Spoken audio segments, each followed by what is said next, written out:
መጥተው በነባሩ ኦርቶዶክስ ላይ ይሄንን የኦሮሞ የዋሃቢ እስላም አምጥተው ጭነውበታል። ይመራል፣ ግን እውነታው ይሄ መናገር አይቻልም። ይሄ ከዚህ አልፎ ነው እንግዲህ የጎጃምን ተጓዥ የጎንደርን ተጓዥ መንገድ ላይ ጠብቀው ይዘው የሚሄዱት። በአንድ መኪና 1 ሚሊዮን ብር ነው። መኪና ውስጥ 60 ሰው ካለ 60 ሚሊዮን ብር ነው። የኦሮሞ ወጣት ሸኔ ተብሎ የተደራጀው ፋብሪካ ቢከፍት ድርጅት ቢከፍት ተቀጥሮ ቢሰራ ወታደር ቢሆን አያገኝም ይሄን። ስለዚህ የስራ መስክ ነው የተከፈተለት። ተካፋዮቹ ብዙ ናቸው። 3 ማሳያዎችን ነግራቸዋል።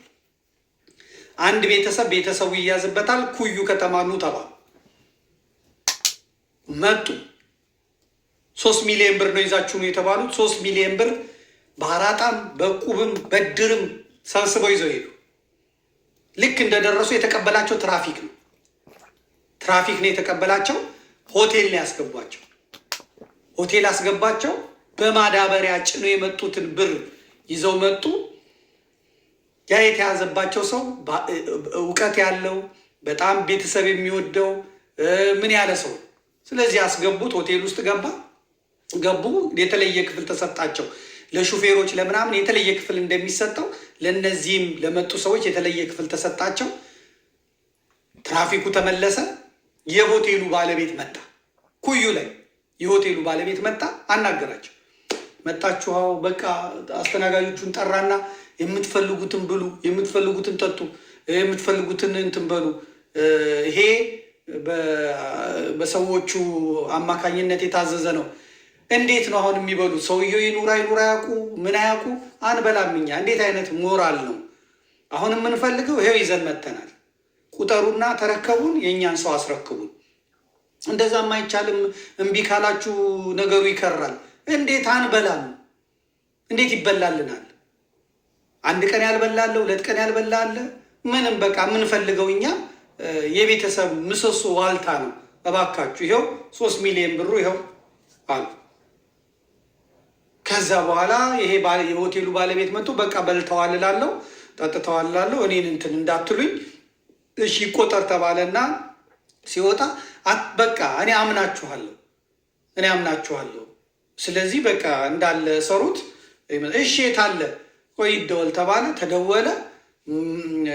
ይመጣል፣ 5 ደቂቃ ጠብቁ ተባለ። ያ የታሰረው ሰውዬ 5 ደቂቃ ቆይቶ መጣ። ተመልከቱ እንግዲህ ሰውየውንም አፍነው የያዙት ከተማ ውስጥ ነው፣ ኩዩ ከተማ ውስጥ ነው። ከገጠር ቢሆን ኖሮ እንግዲህ 1 ቀን ሊፈጅ ይችላል፣ 2 ቀን ሊፈጅ ይችል ነበር። ነገር ግን እዛው ከተማ ውስጥ ነው። ሰውየውም ስመጣ የተቀመጥኩትም ከተማ ውስጥ ነው፣ የሚደወልላችሁም ከተማ ውስጥ ሆኜ ነው። ስመጣም 5 ደቂቃ አልፈጀብኝም፣ በዚህ አድርገን ነው የመጣሁት ነው ያላቸው። ከዛ አስረከቧቸው። ምንም እንዳልተፈጠረ መጥተው ተቃቅፈው እንኳን ደስ ያላችሁ እንኳን ተባለው በከረጢት ገንዘባቸውን እነዛ አሸክመው ይዘው ሄዱ። ከዚያ በኋላ ማስጠንቀቂያ ሰጧቸው። አዲስ አበባ እስክትገቡ ድረስ እንዲህ ነው እንዲያ ነው ብላችሁ ብታወሩ ከሱሉልታ አታልፏትም፣ እናንተንም ይዘን 30 ሚሊዮን ብር ነው የምንቀበላችሁ።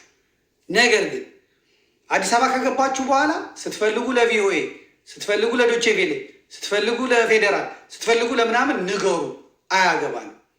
እዚች አካባቢ ግን አንድ ነገር ስትሉ እንዳንሰማችኋል። የሸኛችሁ አሁንም ትራፊኩ ነው። አይዟችሁ እንግዲህ ይገጥማል ምናምን እያለ። ስለዚህ በኦሮሚያ እንደ ስራ ነው የተያዘው።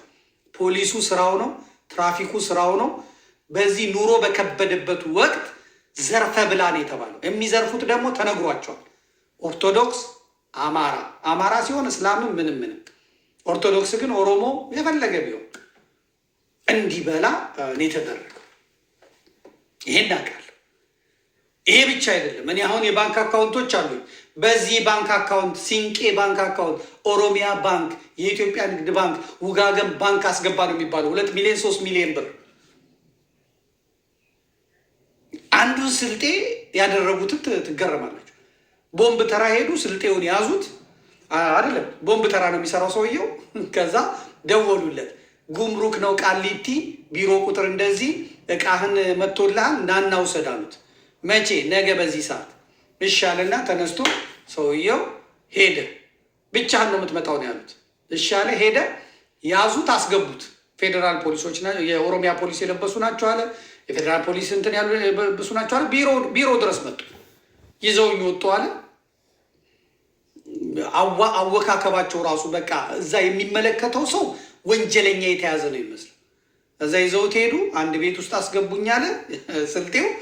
ከዛ በኋላ በባንኩ ውስጥ ያለውን ትራንስፈር አድርጋሉት። 1 ሚሊዮን ነው ያለው፣ የተመደበበት 7 ሚሊዮን ነው። ከዛ ለሚስቱ ደውሎ በኢትዮጵያ ንግድ ባንክ 6 ሚሊዮኑን አስገቢ በህይወት የምትፈልጊው ከሆነ፣ አይ እምቢ ካልሽ ደግሞ ለአንቺ እንመጣልሻለን አሏት። ስልጤ በሙሉ አስቸግራ 6 ሚሊዮን ብር በተባለው ባንክ ቡክ ገባላቸው። 7 ሚሊዮን ብር ተቀብለው ለቀቁት ማለት ነው። ሶስተኛ ልጨምር፣ ልጁ ወለጋ ላይ አሳደውት ይመጣል። ኦሮሞ ኦርቶዶክስ ዱከም አካባቢ ስራ ይጀምራል። የእንጨት ስራ ምናምን አካባቢ ነገር ይጀምራል። በቃ ኑሮውን እየኖረ እያለ የኦሮሚያ ፖሊስ ፓትሮል የሚይዙ መጡ። ሊስት ይዘዋል። አስቆሙት። መታወቂያ ጠየቁት። ስንት ብር አለህ አሉት። ምንም የለኝም፣ ያለኝ ይሄ ነው፣ ባንኬ ላይ ያለው ይሄ ነው አላቸው። ከዛ አንደኛው ስልክ ይደውላል፣ አንደኛው ሊስቱን ያያል። እዛ ስልክ የሚደወለው መጣና ምን አለ፣ በዚህ ባንክ እዚህ ባንክ ላይ ይሄን ያህል ሺህ ብር አለህ አይደለም ወይ አለ። ጠቋሚው ማን ነው? ባንክ ውስጥ ያለው። ሊስቱን ይዘው የሚመጡት ከባንኩ ነው።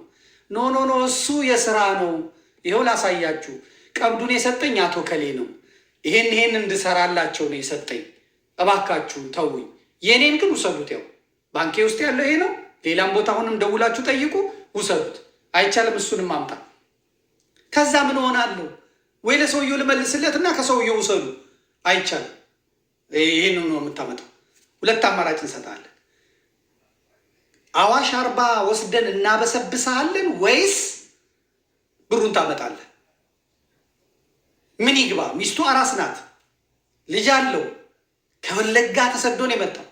ቢያድነኝ ብሎ ኦሮሞ እኮ ነኝ አላቸው። ጉዳይ ካፊር ደግሞ ለካፊር ይሄ ጉዳይ ነው። አሁን ብሩን ነው የምንፈልገው። ፌስታል ሰጡት። ፖሊሶቹ እስከ ባንክ ይዘውት ሄዱ። አንደኛው ፖሊስ አብሮት ገባ። ያንን ባንክ ውስጥ ያለውን አወጣ፣ ሰጡት። ሲወጡ 100 ብር ለትራንስፖርት ሰጡት። አለቀ። ሀገር እንዲህ አይነት ሁኔታ ውስጥ ነው ያለችው። እኔ ስለሚደርሰኝና ስለማየው እዚህ ጡዤ ልሞት ነው። ኢትዮጵያ ደግሞ ታሪኩ ሌላ ነው።